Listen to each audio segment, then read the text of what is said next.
दोस्तों ये तो अटल सत्य है कि इस धरती पर प्रत्येक जीव को जीवन से लेकर मृत्यु तक हर दिन संघर्ष करना पड़ता है, पर इसमें कोई दो राय नहीं है कि जीवित रहने के लिए हम इंसानों से कहीं अधिक संघर्ष धरती पर मौजूद छोटे मोटे जीव जंतुओं को करना पड़ता है। यही वजह है कि पशु पक्षी जितने अंडे देते हैं उनमें से 1/4 बच्चे ही जन्म ले पाते हैं और जन्म लेने के बाद भी आधे से ज्यादा बच्चे जीवित नहीं बच पाते। वैसे तो हमने आपको इंसानों के और कई बड़े बड़े जानवरों के संघर्ष के बारे में काफी कुछ बताया है, लेकिन आज हम आपको हमारे आसपास फिरने वाली सबसे छोटी प्रजाति के संघर्ष की कहानी बताने वाले हैं। तो चलिए शुरू करते हैं चींटियों और चिड़ियों की इस दुख और संघर्ष भरी दास्तान को। हम सब ये जानते हैं कि हमारे पक्षी कीड़े मकोड़े खाकर अपना पेट भरते हैं और वो अपने बच्चों को भी इसी तरह का भोजन करना सिखाते हैं। लेकिन क्या आप जानते हैं कि पक्षियों की जान की सबसे बड़ी दुश्मन कौन है? अगर नहीं तो जान लीजिए कि पक्षियों की सबसे बड़ी दुश्मन चींटियां होती हैं, क्योंकि पक्षी जिस भोजन को ग्रहण कर रहे होते हैं उनमें अगर गलती से भी 1-2 चींटी चिपक गई तो पक्षी का जीना हराम हो जाता है। वैसे तो चींटियों की कई प्रजातियां मांस खाना पसंद करती हैं, लेकिन इनमें से एक प्रजाति ऐसी भी है जो पक्षियों के नवजात शिशु के मांस को बेहद पसंद करती है। हम बात कर रहे हैं रेड फायर एंट की। ये चींटियां अक्सर पक्षियों के घोंसले के आसपास देखी जाती हैं, क्योंकि ये वहाँ पर रुक कर इंतजार करती हैं कि कब अंडे के अंदर से पक्षी का बच्चा बाहर आए और ये उस पर अटैक कर उसे अपना शिकार बना सके। अगर आपने कभी देखा होगा तो आप जानते होंगे पक्षी का बच्चा भी अंडे से बाहर निकलने के लिए अपने शरीर की पूरी ताकत लगा देता है। तो जब ये चींटियां उस पर अटैक करती हैं तो वो इस हालत में नहीं होता कि वो अपना बचाव कर सके, और दुर्भाग्य से जब ये शिशु अंडे से बाहर आता है तो उसे ठीक से दिखाई भी नहीं देता। इसी कारण चींटियों के लिए उसे अपना शिकार बनाना बहुत आसान हो जाता है। आपको जानकर हैरानी होगी कि एक रिपोर्ट के अनुसार चिड़िया के जितने भी अंडों से बच्चे जन्म लेते हैं उनमें से लगभग 25% बच्चे इन्हीं चींटियों का शिकार हो जाते हैं। वैसे तो हम मांसाहारी पशुओं में शेर, चीता, लोमड़ी, सियार जैसे जानवरों को ही जानते हैं, जो कि आकार में काफी बड़े होते हैं और अपना शिकार बड़ी ही चालाकी और क्रूरता के साथ करते हैं। ये जानवर अपने नुकीले नाखूनों और पैने दांतों से अपने शिकार का मांस नोच नोच कर खाते हैं। लेकिन वहीं जब बात आती है चींटियों की तो ये न सिर्फ आकार में बहुत छोटी होती है, बल्कि इनके पास नुकीले नाखून और पैने दांत भी नहीं होते। तो अगर इनके पास शिकार करने का कोई जरिया ही नहीं है तो ये मांसाहारी कैसे हो सकती हैं?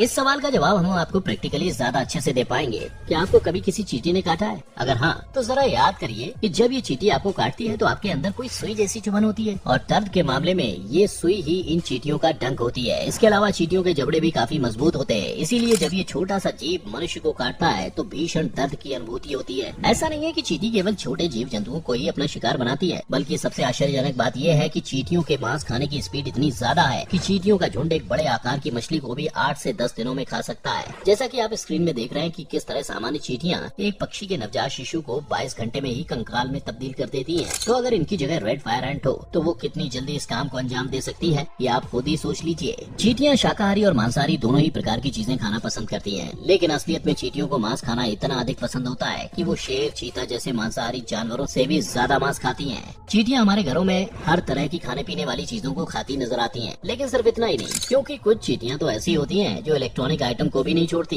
अब आप सोच रहे होंगे कि इलेक्ट्रिसिटी तो कोई खाने की चीज नहीं है, तो आपकी जानकारी के लिए बता दें कि रास्पबेरी एंट चींटियों की एक ऐसी प्रजाति है जो इलेक्ट्रिसिटी वायर के पास ही रहना पसंद करती है। ये चींटियां इलेक्ट्रिसिटी की इतनी दीवानी होती हैं कि किसी भी कंप्यूटर सिस्टम जैसी मशीनों के अंदर जाकर उसके ट्रांसफार्मर तक पहुंच जाती हैं और वहां से जल्दी निकलने का नाम ही नहीं लेती, फिर चाहे ये मर ही क्यों न जाए। दरअसल होता यूँ है कि जब चींटी ट्रांसफार्मर पर चढ़ती है तब उसे बिजली का तेज झटका लगता है, जिस कारण चींटी फेरोमोन्स रिलीज करती है और उसी फेरोमोन्स की वजह से बाकी चींटियां भी वहां पहुंच जाती हैं, और इसी तरह वो चींटियां भी झटके के प्रभाव में फेरोमोन्स रिलीज करती हैं, और देखते ही देखते ट्रांसफार्मर के अंदर काफी चींटियां इकट्ठा हो जाती हैं, और इतनी चींटियों के मरने से वहाँ हीट के कारण पूरा सिस्टम शॉर्ट सर्किट हो जाता है। फायर एंट के साथ भी कुछ ऐसा ही देखने को मिलता है। ये चींटियां मोटर पंप और एयर कंडीशनर को डिसेबल कर देती हैं। इसके अलावा इन्हें ट्रैफिक लाइट और एयरपोर्ट पर भी भारी तादाद में देखा जाता है। इन चींटियों को भगाने का एक बेहतरीन तरीका है और वो है पेस्टिसाइड। लेकिन दिक्कत ये है कि पेस्टिसाइड चींटियों को मार तो देते हैं, लेकिन इससे चींटियों के साथ साथ अन्य कीट पतंगों की जान को भी खतरा हो जाता है। चींटियों के लिए सबसे बड़ा खतरा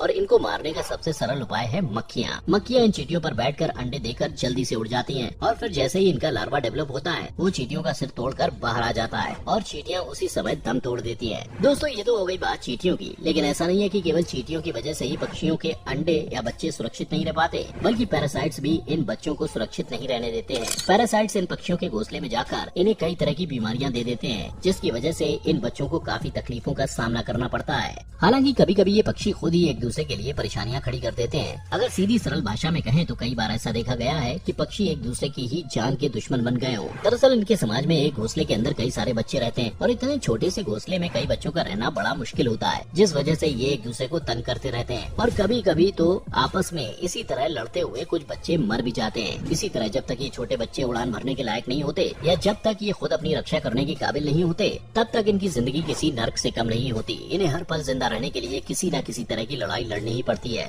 रिसेंटली की गई कुछ ऑब्जर्वेशंस में ये भी मिला है कि चींटियों से अपने बच्चों की रक्षा करने के लिए चिड़िया खुद ही अपने घोंसले के आसपास की चींटियों को मारना शुरू कर देती हैं। हालांकि ये काम इतना भी आसान नहीं होता, क्योंकि चींटियां तादाद में बहुत ज्यादा होती हैं और आकार में बहुत छोटी। लेकिन चाहे इंसान हो या पशु पक्षी, अपने बच्चों की रक्षा करने के लिए एक माँ कुछ भी कर सकती है। कुछ चिड़ियों का अपने घोंसले और अपने बच्चों की रक्षा करने का अलग ही अंदाज होता है। जैसा कि चिड़ियों की एक प्रजाति कैक्टस रेन बर्ड सबसे अतरंगी होती है। ये चिड़िया सुरक्षा के नजरिए से कैक्टस के पेड़ में ही अपना घोंसला बनाती है, क्योंकि कैक्टस एक ऐसा कांटेदार पेड़ होता है जो ज्यादातर सूखे इलाकों में ही पाया जाता है। और इसके अलावा कैक्टस में चारों ओर कांटे लगे होते हैं, जिससे कोई जानवर या चींटी तो क्या, इंसान भी उनके पास नहीं आता। और ये चिड़िया उस कांटेदार पेड़ में अपना घोंसला बनाकर अपने बच्चों को सुरक्षित रखती है। इस तरह ये चिड़िया जंगली जानवरों और चींटियों से तो अपने बच्चों की रक्षा कर लेती है, लेकिन मौसम की मार और भोजन की कमी से अपने बच्चों को सुरक्षित रखना इसके लिए भी मुश्किल हो जाता है। क्योंकि चिड़िया दूर दूर जाकर काफी मेहनत से अपने बच्चों के लिए खाना लाती है, लेकिन फिर भी अक्सर ऐसा होता है कि भोजन की तलाश में निकली चिड़िया को बिना भोजन के ही वापस आना पड़ता है। और बदलते मौसम का तो कोई भरोसा ही नहीं, पता नहीं कब और कितने लंबे समय तक आंधी या तेज बारिश होती रहे और चिड़िया घोंसले से बाहर भोजन की तलाश में ही न जा पाए।